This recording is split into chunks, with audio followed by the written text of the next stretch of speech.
안녕하세요, 여러분. 정보처리 기사 필기 제3과목 데이터베이스 구축입니다. 논리 데이터베이스 설계 부분입니다. 자, 관계형 데이터 모델에 대해서 살펴보겠습니다. 관계형 데이터 모델이다. 그러면 얘는 어떤 식으로 표현을 하냐면 2차원 표 형태로 표 형태, 즉 테이블. 예, 테이블 형태로 이제 데이터의 상호 관계를 정의하는 구조가 되겠습니다. 그리고 이제 여기에 기본 키라는 개념이 나오고 다른 테이블을 참조하는 외래 키라는 이제 내용들이 이렇게 나오게 됩니다. 그리고 이제 1대 1의 관계다. 1대 다의 관계다. 또는 다대 다의 관계다. 이런 관계를 자유롭게 표현할 수 있습니다. 자, 예를 들면 모델의 구성 보면 예를 들어서 고객이라는 테이블에는 뭐뭐 필요할까요? 고객 번호가 있을 거고, 자, 이름과 그다음에 전화번호, 전화번호가 있을 거예요. 또 주소도 있겠죠. 네. 자, 그다음에 이제 주문이라는 테이블은 고객 번호가 있을 거고 그 고객 번호가 뭐를 주문했는지 주문 번호가 있을 거예요. 그러면 이 고객 테이블과 주문 테이블은 뭐로 연결돼야 되죠? 뭐가 같은 것끼리 이렇게 연결돼야죠. 한 고객이 여러 개를 주문할 수 있기 때문에 1대 n의 관계다라고 볼 수 있습니다. 자, 이런 식으로 나타내는 것이 관계형 데이터 모델이고 뭐로 표시한 것이다. 이처럼 표로 표시한 것을 말을 하고 있습니다. 자, 관계형 데이터베이스에 대해서 이제 살펴보겠습니다. 관계형 데이터베이스는 뭐로 표현하는가요? 바로 이제 테이블이다. 표로 표현하는 것을 말을 하죠. 네, 그리고 이제 이것에 좀 많이 쓰이는 겁니다. 관계형 데이터베이스는 장점으로서는 이제 간결하다, 보기 편하다라는 이제 장점이 있고요. 단점이라면 이제 성능이 다른 것에 비해서 조금 떨어진다라는 특징적인 것이 있습니다. 자, 관계형 데이터베이스의 릴레이션 구조다 그랬는데 이거는 이제 중요합니다. 여러분이 전체적인 것으로 한번 볼 건데 자, 이렇게 테이블이 있어요. 즉 표가 있습니다. 그러면 이곳에 학생의 학번이 들어올 거고 또 이름이 들어오겠죠. 그다음에 학년이라고 할까요? 네, 학년. 그다음에 이제 성적 이런 식으로 들어오겠죠. 그래서 1번이라는 학생 A1001에 홍이라는 사람이 1학년이고 90점 맞았어요. 이런 식으로 이제 데이터가 들어오겠죠. 이런 전체적인 구조가 이제 바로 표의 구조가 되는 것이고 학번이다. 이름이다. 이거 하나하나를 우리는 뭐라 그러냐? 속성이다라고 합니다. 그래서 학번이라는 속성, 이름이라는 속성 이렇게 되는 거죠. 그래서 속성이다라고 하면은 데이터베이스를 구성하는 이제 가장 작은 논리적인 단위가 됩니다. 속성이요. 네. 그래서 이거를 이제 다른 말로는 이제 항목이다 또는 필드다라고도 이제 여러 가지 말로써 합니다. 그리고 이제 개체의 어떤 특성을 나타내는 거죠. 네. 이 속성의 개수를 뭐라고 그러냐? 디그리라고 그래요. 디그리. 차수다. 지금 현재 여러분 속성이 몇 개 보여요? 학번, 이름, 학년, 성적 4개가 보이죠? 그래서 디그리는 4다. 라고 이제 이야기를 합니다. 디그리 또는 뭐라고도 이야기를 하냐면 차수다라고 이야기를 합니다. 자, 그 다음에 이제 이렇게 가로로 된 게 있어요. 이렇게 가로, 홍이라는 사람 하나. 이런 걸 이제 우리는 투플이다라고 합니다. 이렇게요. 그래서 투플은, 속성은 이제 열이고, 투플은 행에 해당이 되는 그런 부분이죠. 자, 투플의 개수를 뭐라고 그러냐? 카디날리티라고 이야기를 합니다. 즉, 기수다라고 이야기를 해요. 자, 만약에 이거 하나가 있다, 한 줄이 있다, 그러면 1, 또 한 줄이 있다, 2, 이런 식으로 이제 말을 하게 됩니다. 그래서 여러분이 기수다, 차수다라는 것은 이제 꼭 기억을 해주기 바랍니다. 행은 투풀이고 그 투풀의 개수를 기수라고 한다. 열은 속성이고 그 속성의 개수를 차수라고 한다라는 겁니다. 자, 그 다음에 이제 도메인이라는 게 있는데, 도메인이다라는 것은 이제 뭐냐면 속성 우리 애트리뷰트이라 그러는데 속성이 취할 수 있는 값이에요. 취할 수 있는 것들이에요. 예를 들면 이게 이제 학년인데 초등학교의 학년이다. 그러면 1, 2, 3, 4, 5, 6까지 나올 수 있겠죠. 7이 나오면 되나요? 안 되죠. 네. 그래서 이렇게 이 하나의 속성에서 나올 수 있는 여러 가지 형태의 집합을 우리는 도메인이라 그래요. 그래서 학년의 도메인은 1, 2, 3, 4, 5, 6입니다. 그렇게 이야기를 하죠. 자, 릴레이션이란 건 뭐냐면 이것의 이제 전반적인 거. 이거는 우리는 릴레이션 스키마다라고 합니다. 구조. 그리고 이 전체를 뭐라 그러냐? 릴레이션이다 그럽니다. 테이블이다 그러는데 관계형 데이터베이스에서는 이 통째로를 릴레이션이다라고 합니다. 자, 릴레이션이 가지고 있는 특징은 투풀은 모두 상이하다. 투풀은 모두 상이합니다. 그러니까 뭐냐면 A001 홍 1학년 90이 나왔는데 또 A001 홍 1학년 90이 나오면 안 된다라는 거죠. 부분적으로 중복되는 건 가능하지만 1학년 중복될 수 있죠. 성적 90점 중복될 수 있죠. 근데 완전히 이거랑 한 행 전체가 완전히 똑같은 것은 나올 수가 없다. 투풀은 모두 상이하다라는 거죠.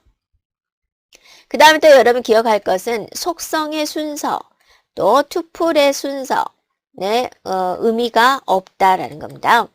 되겠죠? 홍이 먼저 나오던 김이 먼저 나오던 거는 상관이 없어요 라는 겁니다. 네, 그 다음에 이제 속성의 값, 이 속성에 들어올 수 있는 값들은 무엇이냐라는 겁니다. 더 이상 쪼개일 수 없는 원작 값으로 들어와 줘야 된다.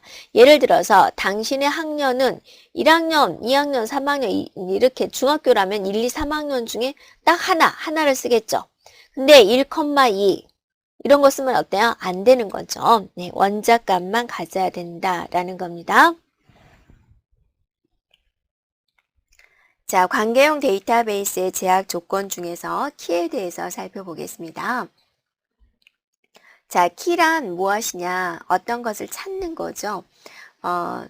그래서 만약에 뭐 1000명의 학생이 앉아있을 때 누구야? 라고 불렀을 때 한 명만 일어날 수 있도록 하는 거. 누구야? 라고 부를 때 뭘로 부를 거냐? 이름은 동명이인이 너무 많죠. 주민번호라든지 카드번호, 사원번호, 학번 이런 것들로 부르면 딱 한 사람만 일어날 수가 있겠죠. 그런 여러 가지 키에 대해서 이제 우리가 살펴보도록 할게요. 그래서 뭐 할 때? 투풀을 찾을 때. 투풀이라는 것은 뭐였어요? 이렇게 가로로 된 거.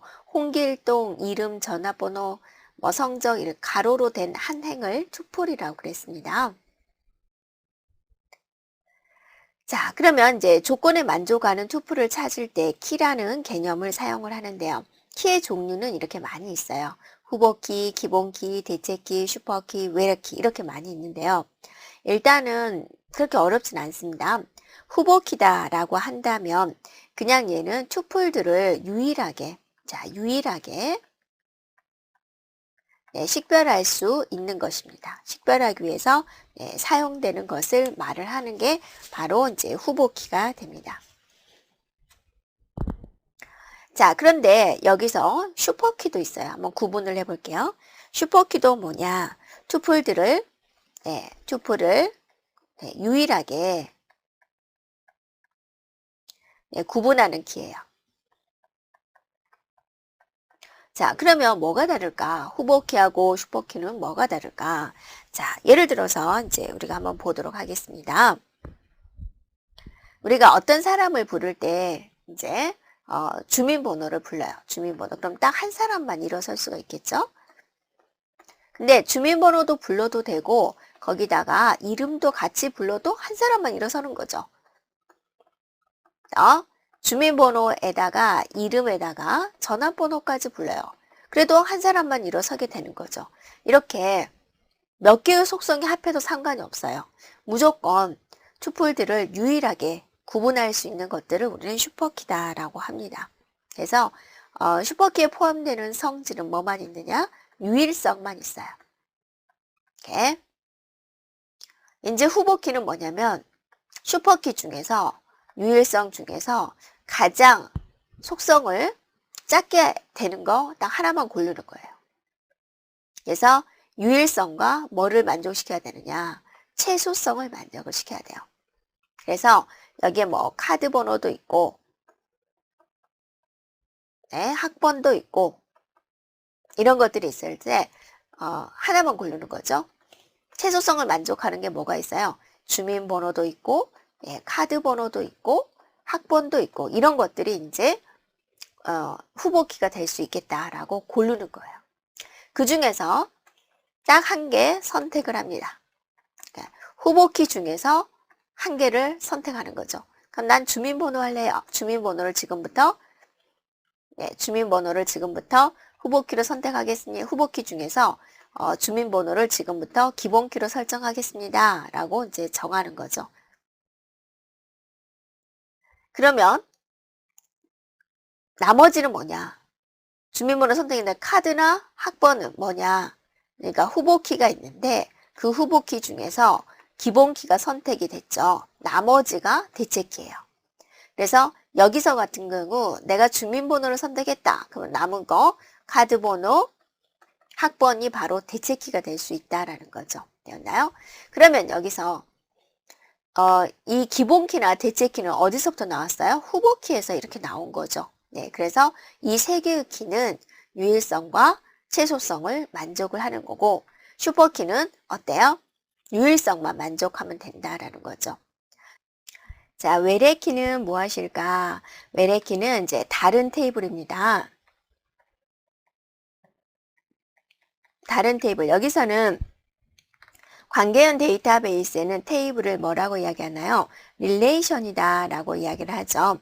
다른 테이블의 기본 키를 참조하는 키다라는 겁니다. 이게 무슨 말일까? 자, 우리가 학생이라는 테이블이 있는데 여기에 이제 이름이 있을 거고 수강 코드가 있을 겁니다. 그리고 이제 담당 교수가 있을겠죠.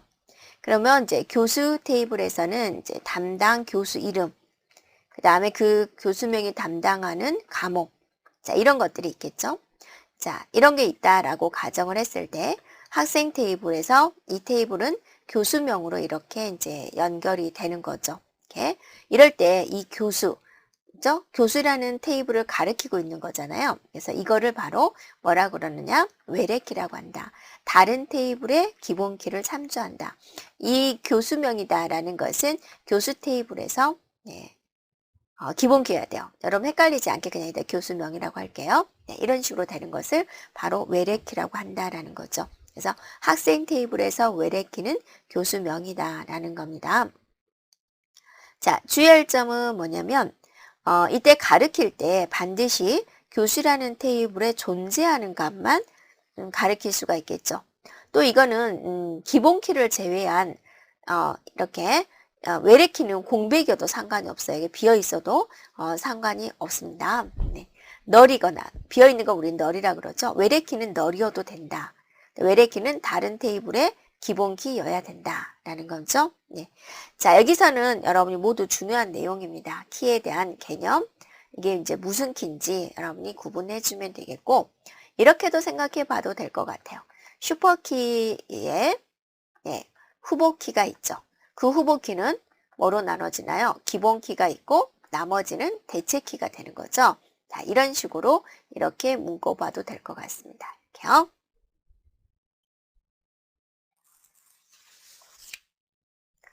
자, 관계형 데이터베이스 제약 조건 무결성에 대해서 보겠습니다. 무결성이라는 것은 무엇일까? 자, 어떤 정확성이다라고 생각하면 될 거예요. 잘못된 데이터가 아니라 정확한 나의 데이터다.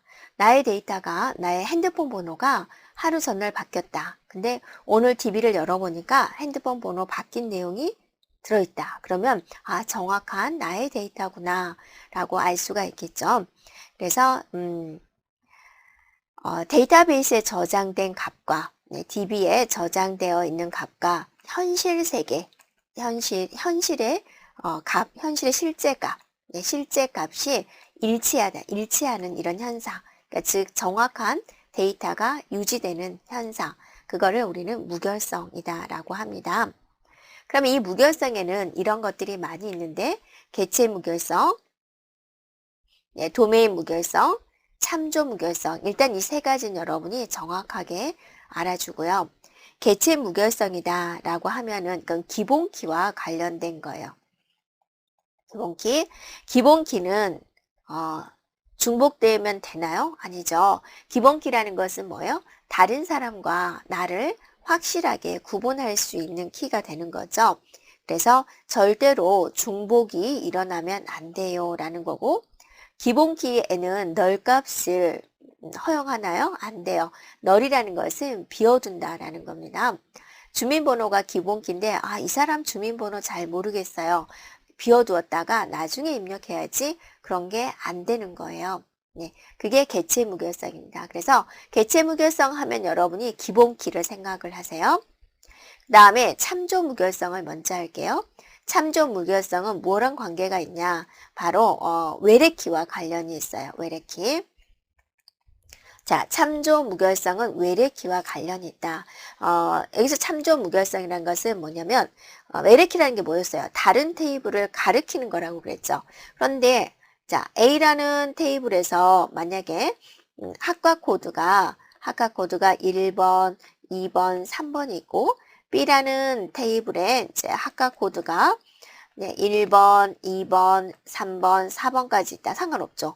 1번 가리키고 2번 가리키고 3번 가리키고, 여기서 이런 거를 가리킨다라고 했을 때 내가 이제 5번을 가리켜요. 5번을 얘는 가리켜야 되는 거잖아. 이렇게 5번 있나요? 없어요. 그러면 안 된다라는 거죠. 됐나요? 그래서 다른 테이블에, B라는 테이블에 있는 것만 참조할 수 있어요 라는 겁니다. 됐나요? 그래서 다른 테이블에, 즉 다른 릴레이션이라고 하죠. 테이블이니까 다른 릴레이션의 기본키, 기본키를 가리키게 된다라는 거고, 반드시 참조할 수 있는 것만 해줘야 되고, 참조할 수 없는 키는 외래키 값에 나오면 안 돼요 라는 거예요. 네, 되겠나요? 네. 그 다음에 이거는 외래키는 널이 되어도 상관이 없다. 여기는 외래키잖아요. 비워둬도 돼요. 널이어도 된다. 다시 한번 보세요. 다른 릴레이션의 기본키 걸 가리키는 거고, 참조할 수 없는 키는 외래키 값이 될 수 없다. 자, 널 값은 허용된다라는 겁니다. 도메인 무결성이다 라는 건데, 도메인이라는 게 뭐였어요? 나올 수 있는 속성의 집합이었죠. 예를 들어서 성별이다. 그러면 여기는 남녀가 나올 수가 있죠. 그래서 성별의 도메인은 남녀다라고 이야기를 해요. 자, 대학교의 학년 1, 2, 3, 4가 되죠. 그런데 대학교 학년에다가 5가 됐어요. 5는 나올 수가 없죠. 그래서 도메인 무결성에 위배된다. 그렇게 이야기를 합니다. 그래서 속성값에 정의된 도메인에 속한 값이어야 한다라는 게 도메인 무결성이 되겠습니다. 자, 사용자 정의 무결성이다. 속성값들이 사용자가 정의한 제약 조건에 만족해야 된다라는 규정입니다. 그래서 사용자가 정의한 제약 조건이 있을 겁니다. 그것에 만족을 해야 됩니다. 라는 조건. 데이터 무결성 강화입니다. 자, 데이터 특성에 맞는 적절한 무결성을 정의할 수 있고 또 강화해야 된다라는 거고, 데이터 무결성은 애플리케이션, 데이터베이스 트리거, 제약 조건 이런 것들을 이용을 해서 강화시킬 수가 있습니다. 자, 애플리케이션이다 라는 것은 이제 뭐냐면 데이터에 대한 응용이니까 생성, 또 수정, 또 삭제 이런 것을 할 때 무결성 조건을 검증하는 코드입니다. 그거를 데이터를 조작하는 프로그램 내에 추가하는 겁니다. 애플리케이션 응용이라는 뜻이죠. 데이터베이스 트리거다. 트리거다라는 것은 뭐냐면 데이터베이스 시스템에서 어떤 갱신 작업, 입력 작업, 삭제 작업이 일어날 때마다 자동으로 수행되는 절차형 SQL이 이제 트리거다라고 합니다. 그래서 여기서 이제 트리거 이벤트, 이벤트는 어떤 일이 발생되는 거죠. 그래서 트리거 이벤트에 무결성 조건을 실행하는 절차형 SQL을 추가한다라는 겁니다. 네, SQL을 추가한다. 여기도 이제 SQL을 이제 추가하는 거죠. 그 다음에 제약 조건입니다. 네, 데이터베이스의 제약 조건을 별도로 설정을 해서 무결성을 유지한다. 라는 겁니다. 이런 조건들에 의해서 데이터 무결성은 더 강화될 수가 있다라는 거죠. 다시 한번 보세요. 애플리케이션이다. 그러면 생성, 수정, 삭제 이런 걸 할 때 무결성 조건을 검증하는 코드를 데이터를 조작하는 프로그램 내에 추가를 합니다. 그 데이터를 조작하는 프로그램은 이제 여러 가지가 나올 수가 있겠죠. 데이터베이스 트리거다. 트리거 이벤트에 무결성 조건을 실행하는 이 절차형 SQL을 추가하는 겁니다. 자, 제약 조건은 별도로 제약 조건을 설정을 함으로써 무결성을 이제 강화하게 됩니다. 자, SQL은 애플리케이션이 아니라 트리거 이벤트에서 이제 더 자주 나오는 내용이군요. 자, 이렇게 기억해 주면 되겠습니다. 여기서는 우리가 뭐를 기억했냐? 다 중요한 내용입니다. 이렇게 무결성에 대한 조건들, 그래서 어떤 키와 관련이 있는지 우리가 또 기억을 해주면 되겠습니다. 자, 문제 풀겠습니다. 한 릴레이션의 기본 키를 구성하는 어떠한 속성값도 널값이나 중복값을 가질 수 없다. 자, 기본 키가 나왔습니다. 그러면 무결성 제약 조건 중에서 뭐죠? 바로 개체 무결성이 되는 거죠.